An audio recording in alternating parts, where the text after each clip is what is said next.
John Osborne here with the FX Education Outlook for October 16th, 2017. We'll start out by looking at the Euro US dollar. You can see we had this run up and came down with a lower high here.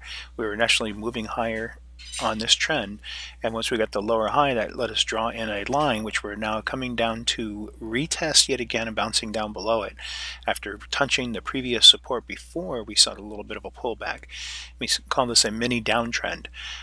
Even within this most recent pull up here, we have another mini downtrend on our 4-hour chart.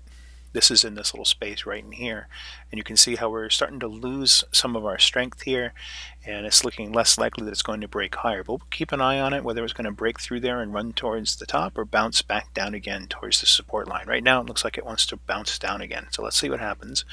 For the Aussie yen, that one already broke through its support or resistance mini trend line that we saw here. Saw some really good strength come back up here, and then we've kind of gone sideways after that move.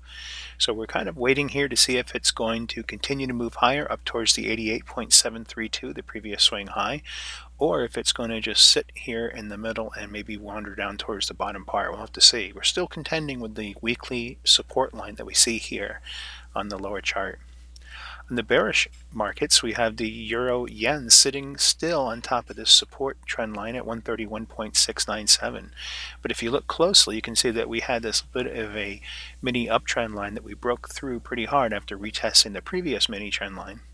And then we came down and touched, or pretty much broke through this previous support. If I widen this out a little bit, you'll see this is the support line that we were looking at, and we went through that but then bounced up since then. So let's watch what happens to see if it comes back down. If it does, watch for a break for it to run lower and get down towards this low, down towards 130.587. Otherwise, we'll see if it stays bullish and moves back up towards this previous trend line.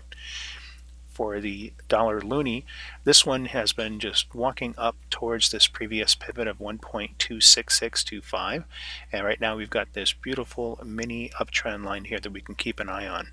We're looking for the break now at around 1.24825 or so. You can see how we've been continuing to go lower after breaking through this previous support, came up and retested it, and now we've gone back up and retested the 200 bar moving average. So we'll continue to watch that one to see if it will resume its downward move. And finally, the Aussie Kiwi has this bit of support right here.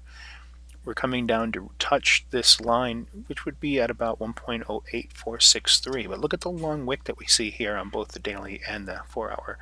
You can see a lot of resistance in going lower towards that line. So we'll see what happens in the next couple of bars to see if it will continue moving down towards this daily support line, or if this means that it's going to make another consolidation move back up into a compression.